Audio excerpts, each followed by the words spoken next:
have a question for you. How many times would you treat the same infection before you ask why it keeps coming back? Today's patient, that's exactly what happened. She was treated for H. pylori 4 times, twice by functional medicine practitioners and twice by her medical doctor. And it would go away for a while and then it would come back. And that's when I stopped and asked myself the question, why? Why is this infection keep coming back? Why can we not get over this 20+ year H. pylori infection? What I figured out will change everything. I can't wait to show you what it is. Let's go.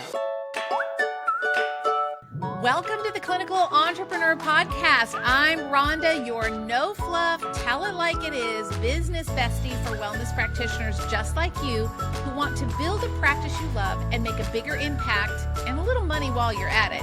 So if you're ready to ditch the overwhelm, attract your dream, ideal patients, and finally run your practice with complete confidence, you're in the right place. Each week, we're tackling things from programs to patient retention to marketing strategies that actually work, sprinkled, of course, with a little sass, a lot of heart, and the step-by-step strategies that will help you get there. So grab your cup of coffee, your notebook, or whatever keeps you going, and let's build a practice you love and a life you love together. Well, welcome back to the podcast. I'm so glad you're here. We've had so much great feedback about these episodes. I know you're all loving them. So you're welcome. I'm just sharing with you my fails and my wins and a little bit of the in-between. So I first have to say I am on location. I am not in my normal abode in Seattle. I'm actually in Hawaii. And my voice is a little raspy. I've been laying around, not doing much, not talking much, and just sort of relaxing and or doing some work, probably more than I care to admit, but don't ask me that. I'm not going to tell you. But anyway, it's beautiful outside. I'm overlooking the harbor, and there's probably 200 boats in the harbor up on the 18th floor, and just have a beautiful view of the sunset. And so if you live in colder weather, now's a really good time to go to Hawaii. If you live in warmer weather, you're not going to care that I'm talking about this. But for me, in Seattle, this is a great place to be for right now. So headed home in a few days, but I wanted to knock these out before I get back because otherwise we get behind. And my staff doesn't like it when I'm too far behind. So here we go. I got a really good case for you today. As I mentioned, this particular patient I'll give you the specs on her first. She's 55, normal weight. She's a retired dental hygienist, and she's lived all over the world. Her and her husband and family have traveled everywhere, hither and yon. So her first event, I'm always asking, what is the never been well since moment? And for her, it was after she had traveled to Africa. And then she'd also got food poisoning in Greece and Spain when she was there. So, in my brain, I'm like, oh, well, and this is what we do. We all do this. Well, if you don't, good on you, because I do. The first thing I do is I make a judgment call. Oh, that's got to be, she's got a digestive bug. That's the problem. And so I just jump to conclusion. Sometimes you know how you jump to a conclusion and then you think, oh yeah, well, that's it. And you just keep marching right down that road, even though there's all these other street signs that are saying turn left or turn right or don't go here, go there. You kind of get tunnel vision almost. And that's what sort of happens. So her primary complaints are obviously the digestive issues. So she's had this, and I will tell you, she did not drop that she had H. pylori until well into our probably second conversation, I want to say. So I didn't even know. And the reason I didn't know was because it didn't occur to her that it was an issue because she's had it for so long. And so because she'd had it for so long, she was like, meh, whatever, it's no big deal. So I don't know this ahead of time. I just know she's massive digestive issues. And when I say digestive issues, it's not constipation, it's not bloating. She belches and belches and belches. And I mean, I call it man burping, or it's just obnoxious, sorry guys, but that deep belch. And she said, smells like sulfur. Onions, hot dogs, sulfur, garlic, all that. She said, I literally can clear out a room. And I'm thinking, oh, well, of course, that's hypochlorhydria or an altered, signaling for hydrochloric acid to get released from the parietal cells. I'm thinking about all that. So again, I've kind of got my tunnel vision going on.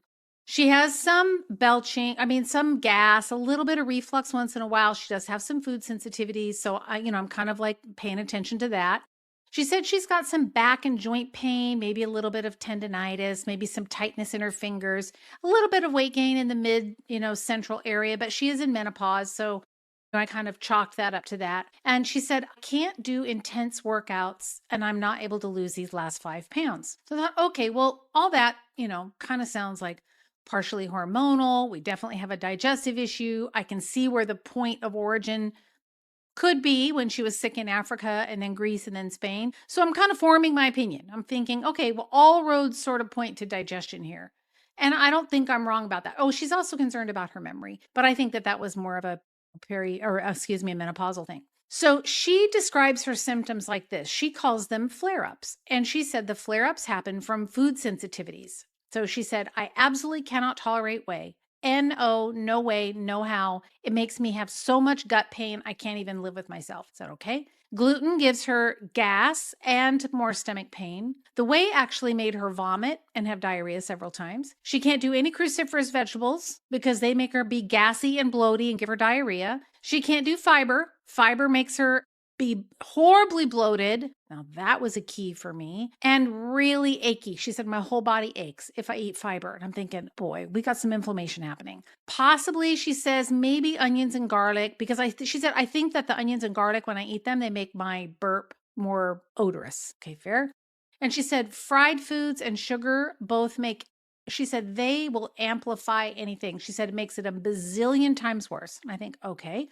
Gallbladder, maybe there's some yeast going on. Her gut is a mess. And she said, I just literally can't tolerate any dairy. She can't even do cheese. She said, I feel the best. I always ask people, like, what kind of diet makes you feel the best? Even if it's not what you love to eat, what makes you feel the best? She said, I feel best when I am on protein and high carb foods. So she does really well with things like oatmeal, things like, baked potatoes and that kind of thing. So she does okay with butter, but she doesn't do okay with the dairy. So she does has a really strong craving for sugar and salt. I thought, okay, well, that's adrenals and we've got some blood sugar, maybe some yeast stuff going on. All right. And she said most of the supplements that she's been given over the years cause her stomach pain and nausea. So there's kind of a lot to unpack here, but still, I'm still down on the road in my mind. I'm thinking, okay, this is digestive issue.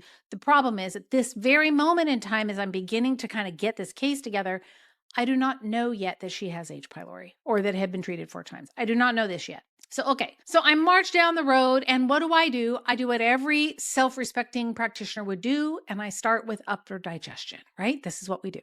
So I give her something to improve HCl. I gave her some hypothalamus support. I gave her some bitters and I gave her some gallbladder support. And I'm thinking we have to just start here because I know if the fatty foods bother her, she's got a little bit of reflux. I give her all those things. And I say, let's roll with this for a month. And I want you to watch for changes, keep a log of what you're eating or not eating. I have her do all the normal things. And then I said, just get back to me. Let's chat back in like 3-4 weeks. So 3-4 weeks comes back and she said, there's no change. How can there be no change? I've never had that happen before. I know when I use these supplements, they always work. What is happening? This is the conversation where she brings up, I've had H. pylori for 20 some years. I about fell out of my chair. So what? Well, yeah, I've had it. I thought I put it in the paperwork. I looked back. It was not in there.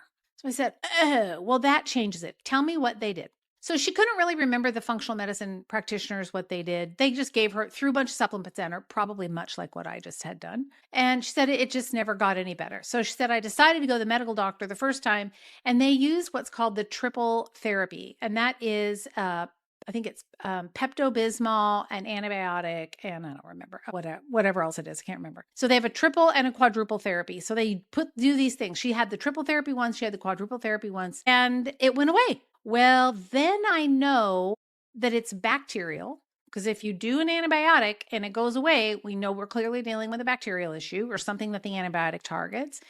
But then it comes back. That was the clue for me. That was the clue. The clue is that it's this bacteria, this H. pylori, is living in a biofilm. And I'm sure it's abundant in her stomach. So for a little bit more context, before I get into how I fix this, she said when she was in her 20s, because I asked her about stress, because, stress will dysregulate the digestive system, right?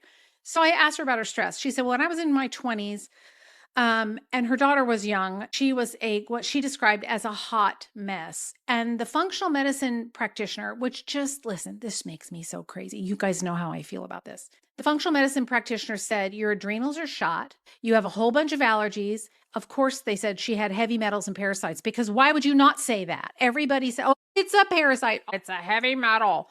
Oh, it's yeast. It makes me so crazy. It's like putting someone in a box and assuming that they have something just because that's your paradigm. You are in the same lane I was when I was like, I'm just going to give digestive support. Everybody's got a lane. And some people are like, everything's a parasite. Everything's a heavy metal. I don't do that. So she does tell me this, and she said, they tested my stool and it came back positive, and they did my blood and it came back positive. I'm like, well, really would have been nice if I knew this. We would have saved you some money and time if I had known this before. She said recently, just kind of out of the blue, she said, recently I had a funny episode after I had a Starbucks drink. And I said, woo, tell me about that. And she said, it was severe brain fog, severe. Like I could hardly drive myself home. I could hardly remember where my car was, how to get in the car, how to start the car, how to get home. I thought, okay, well, we really have got some gut brain issues going on. There's some traffic in the gut brain axis along that highway that needs to not be there, or we have like a blockade somewhere because we've got to get that fixed. But now I'm back to this H. pylori thing. So she's kind of got stuff going on all over the place. She has had all of her COVID shots and all of the boosters. She's on HRT. She's taking NSAIDs regularly, melatonin to sleep, Benadryl to sleep, and a bunch of other crappy supplements like some weird cheap omega-3 from Costco. And she's taking 5,000 IUs of vitamin D and I don't know, magnesium and some I don't know, just a bunch of junky stuff. She's tried NAET. So she spent $20,000 on NAET for her and two of her kids. And everything that the NAET practitioner didn't work. Now, I'm not saying NAET doesn't work. This is just, remember, this is her subjective opinion, right? This is her subjective experience. So unless the infection is dealt with, the underinfection, I don't know if the practitioner only did NAET, and I don't know what kind of supplements were given. So I am not saying NAET doesn't work. I think it works really well. I just don't know. That's just her subjective opinion. She said she tried acupuncture, chiropractic, massage.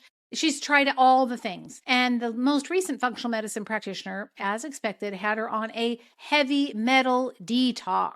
So I started, as I mentioned, with the upper digestion. I was like, okay, we're going to do bitters. We did a little bit of Zypan. I gave her some gallbladder support. We talked about maybe doing the 21-day purification, which I still really love. I toyed with giving her a little bit of boswellia because she was kind of complaining about her joints, but I didn't because I put myself in check. It's so easy to see a long laundry list of supplements in someone who's not feeling well and think, oh, I'll give you boswellia for this, and I'll give you digestive support for this, and then something for your gallbladder, and then something for your memory, and then something for that. And what ends up happening is you have a protocol that's got 20 bottles of stuff, all legit. And then the patient goes, I can't take it. I don't want to take any more supplements. Don't blame you, sweetheart. Don't blame you one bit. So I didn't want to go down that road. So as I said, 4 weeks later, she comes in, no change, zero. Burping, belching, I'll call it, still exactly the same. She still has acid reflux. Her joints, she said, maybe a little bit better, but I didn't even give her anything. So I'm not sure what that was all about. But the one win was that she was able to get off the HRT. She did it on her own. And I said, well, that's great. And she's doing fine without it. And there's not just very minimal hot flashes and night sweats and that kind of thing. So I was pretty happy about that. But I know she's going to need some liver support. But I don't think the liver is crucial right now with this H. pylori thing. So I knew then that because she'd been treated 4 times, because the 2 functional medicine practitioners didn't give her anything for biofilms, neither did the medical doctors. So I thought, okay, that's my in. I'm going to give this a try. Excuse me. So I'm so hoarse today. So I thought, all right, well, I got to explain to her what a biofilm is and why I'm doing this the way that I'm doing it, because this is the thing that most people miss, and they did. So first, before I go off on a biofilm, let me just explain to you super quickly what it is. So these pathogens, not a lot of them, not all of them, but some of them are very good at living in biofilms. In fact, the biofilm becomes their protective matrix that they live in order to evade being killed by an antibiotic.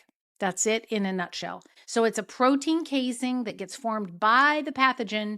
It's like I'm putting a fire blanket around myself. I'm out in the woods and there's a big fire that's rolling through, and I have one of those fire blankets. I'll roll myself up in a fire blanket and I'm going to just lay there and let the go over the top of me. and I'm fine when I'm done. I got warm, but I did not get burned. That's what a biofilm is to a bad guy, to a pathogen. Now, good beneficial bacteria also live in biofilms. So not all biofilms are bad. But when the bacteria gets in the biofilm and then you use an antibiotic or an antimicrobial, even like something like oregano oil or something like berberine or something like that, we're going to use to try and address a pathogen, it's not going to get what's in the biofilm. So what we need to do is we need to disrupt the biofilm. So we need to break that biofilm down and make it less stable so that the little creatures that live inside can come out and get whacked by the whatever we're going to give, the antimicrobial that we're going to give. Does that make sense? So that's what I did. I started with the biofilm and I explained to her this is why the previous treatments have not worked, I believe. So before we can, quote, kill and get rid of the H. pylori, we have to start to gently address the biofilm. So here's how I changed the protocol. And this, spoiler alert, game changer. You ready? So here we go. I'm going to tell you exactly what I did.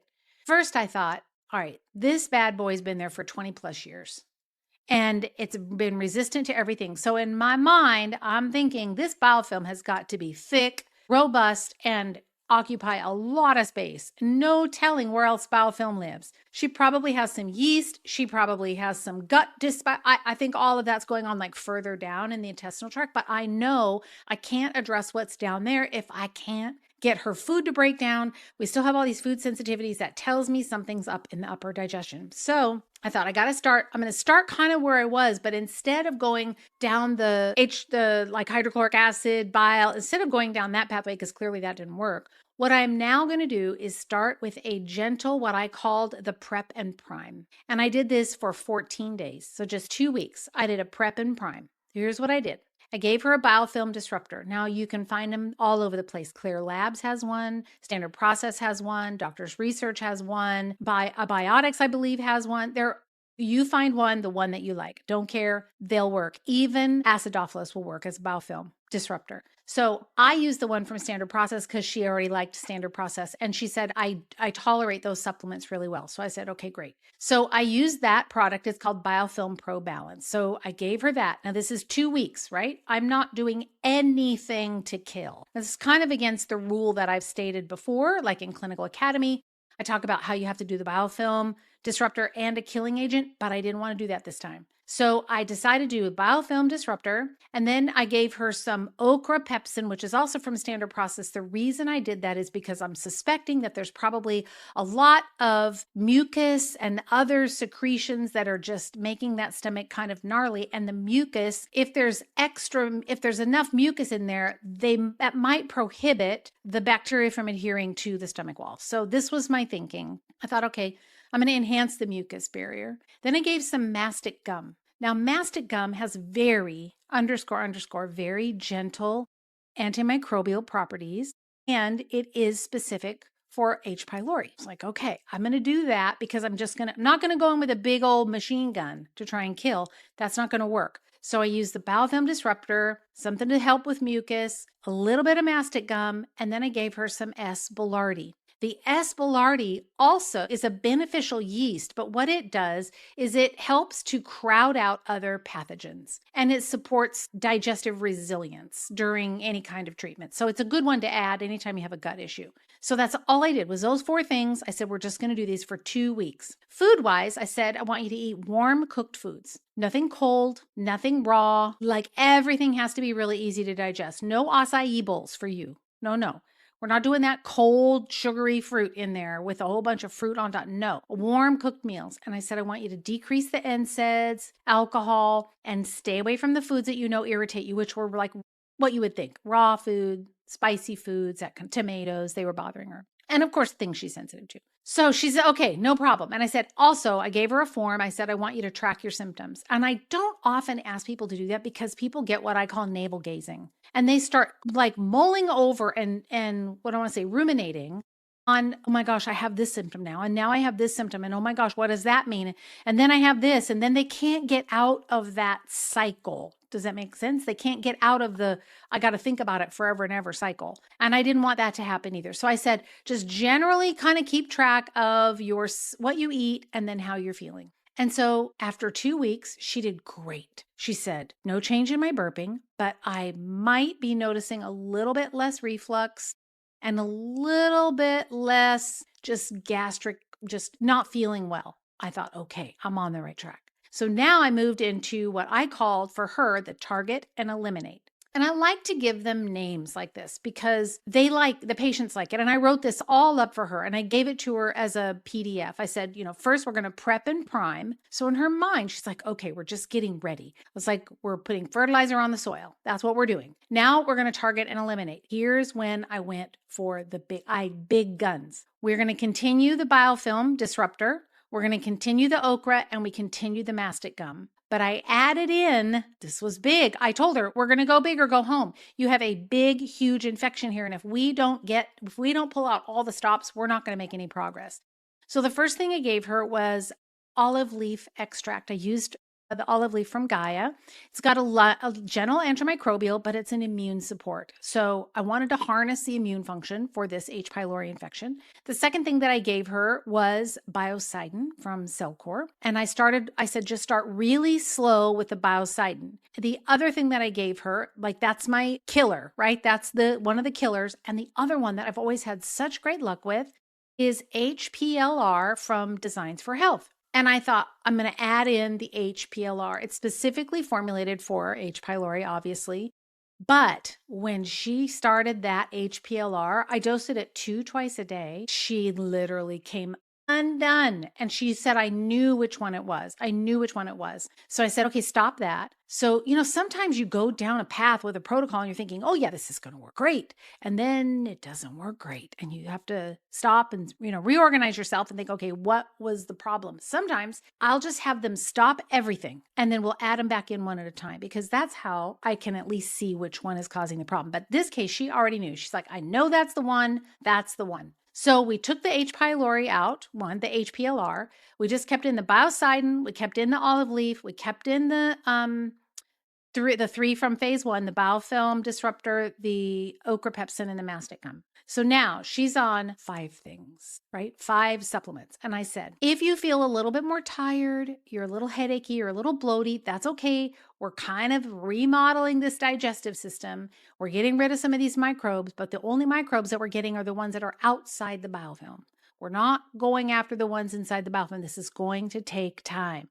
So if it gets too intense and you get too many symptoms, then just reduce the dose and you can be in control. But just let me know when you do that so that I can kind of monitor on my side. So the other thing I told her, and I tell everybody this, you always want to watch for changes in frequency, intensity, and duration. Write that down unless you're driving a car. Write that down. We want changes. We want to see changes in frequency, duration, and intensity. If you start seeing changes like that, good positive changes, not going the wrong way, but good changes, then you know you're over the target. Keep going because sometimes the intensity will decrease, but the frequency and the duration won't change. I'm fine with that. Sometimes the duration will change and the intensity and frequency won't change. So as long as one or more of those are changing, I'm super, super happy. So here's what ended up happening.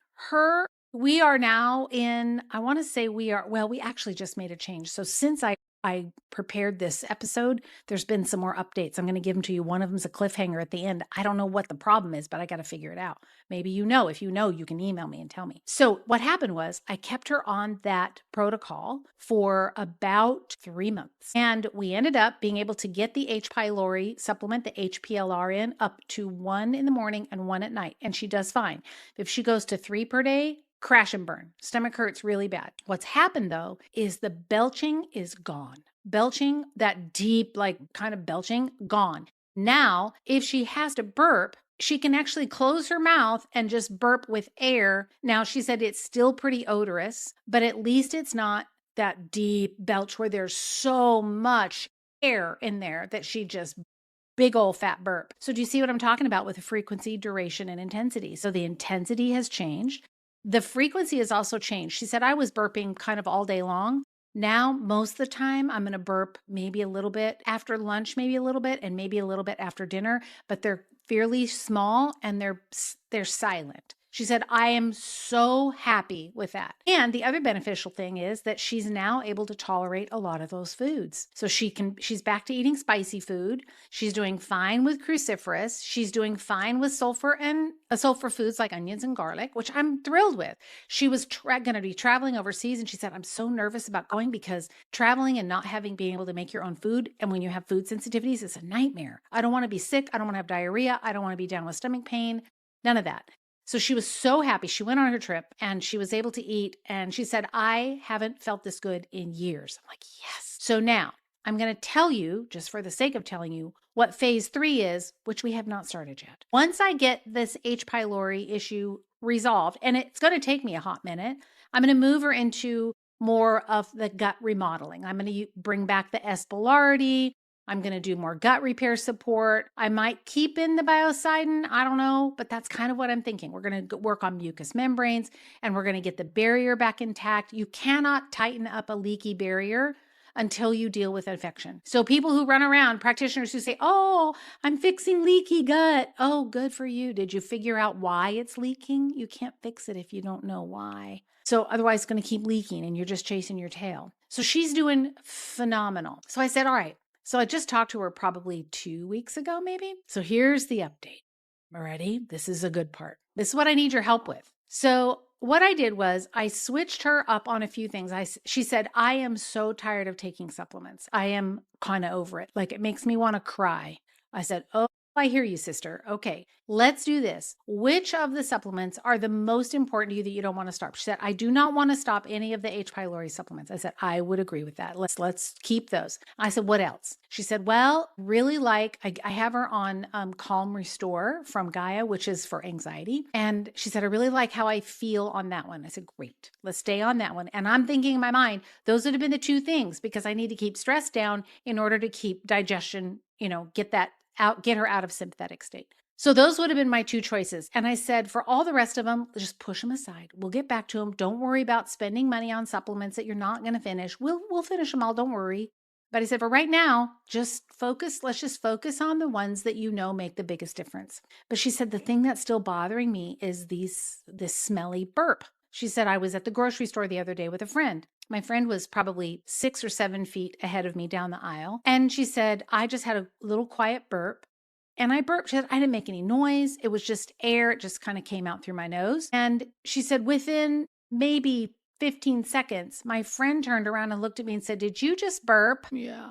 Yes, I did. She said, dang, girl, I smell it all the way over here. That's got to be a really good friend to tell you that. But they're still really odorous. So I thought, okay, what could I do? Maybe I need to do something that's going to bind up or absorb some of the gastric secretions in the gut, in the stomach, something. I'm thinking, that was my thinking.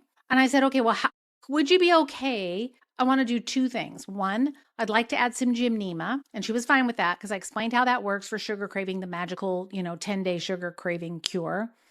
And I said, so I want to add some gymnema and let's see if we can get you off the sugar. Because she said she can stay off of it, but once she gets it, she said, I'm literally like, I'm out of control. I can't stop. So I said, okay, we got to get that handled. So I'm going to do gymnema. And I said, I want to give you something that is going to help to absorb some of the contents of the stomach. She said, okay. So I give her the product. And here's what happened. About 3 weeks goes by, we get on the phone. This was just a couple weeks ago. And she goes, I don't know that the burps are any better, but the sugar cravings are a lot better. Thank you very much. I said, you're welcome. She goes, I can literally look at something sweet. Normally I would have been like fighting myself to not do it or trying to distract myself. And I'm not even tempted. I said, that's how gymnema works. But she said, I don't know what's happening, but I'm having horrible, ruminating, negative, dark thoughts. Like someone's going to die and the world is going to end. And what happens if I walk across a crosswalk and I get hit by a car?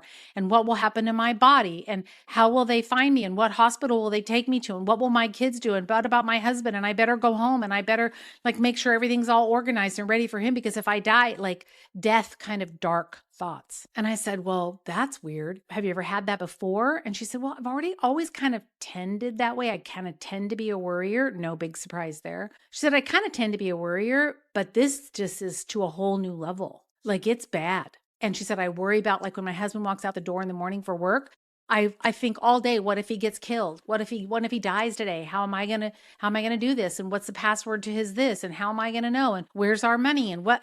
She said, I focus on it all day until he gets home. And then some other dark thought will come up, or I think about my kids or whatever. I said, so you've always been like that, but this is a whole new level.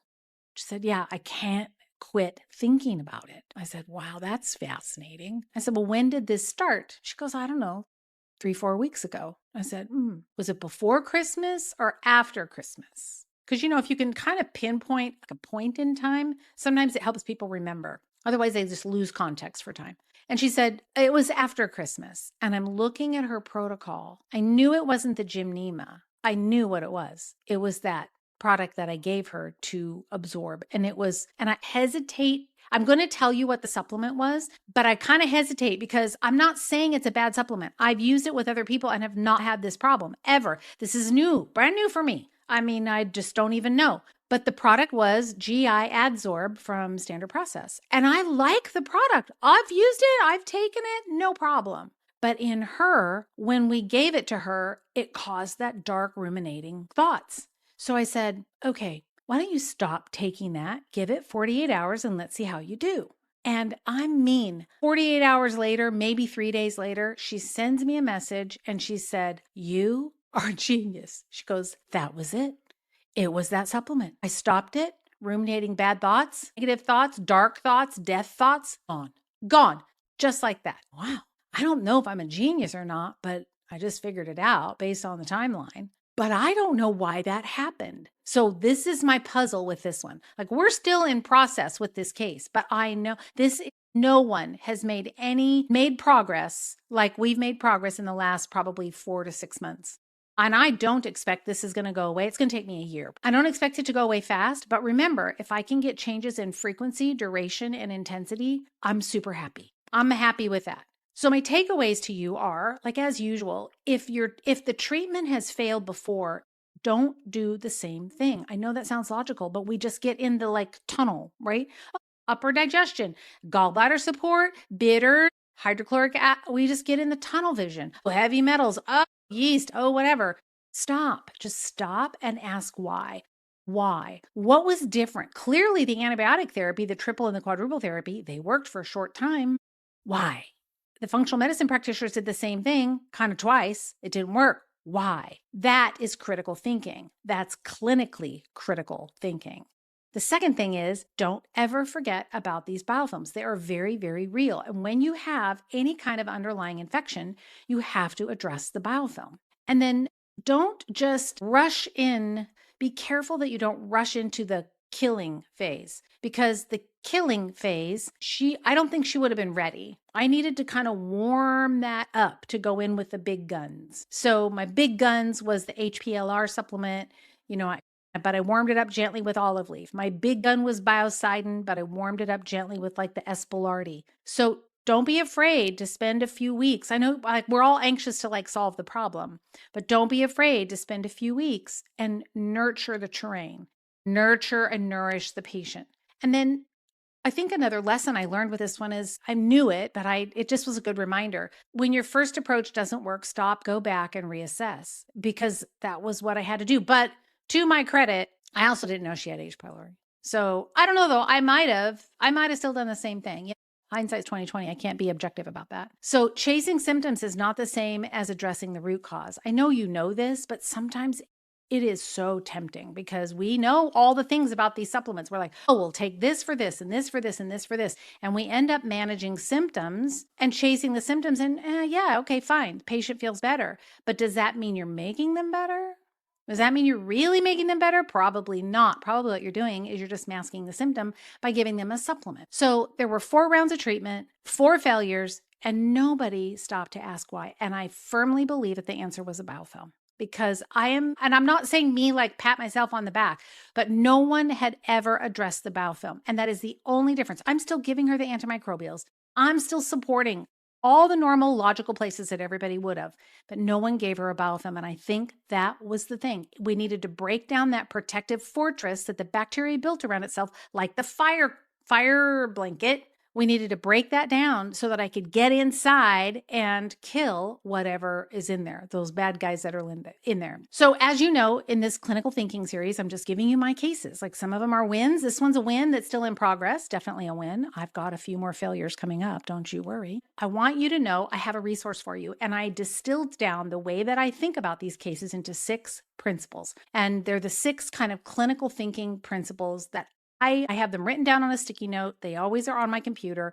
And as I'm working with a patient, I'm asking these questions. I'm like, okay, what are the things that I cannot forget as I'm working through this case? These 6 principles I have for you is free. So you can go to rondanelson.com/6 principles. It's the number 6 principles, and you can just download it. And if you want more information, you want to keep learning, I would love to have you in Clinical Academy. There are hundreds of lessons that talk about all the things you ever need to know about how to implement functional medicine in your practice. The training programs are amazing, like FMU and IFM. All those training programs are amazing because they teach you the what. They teach you the what.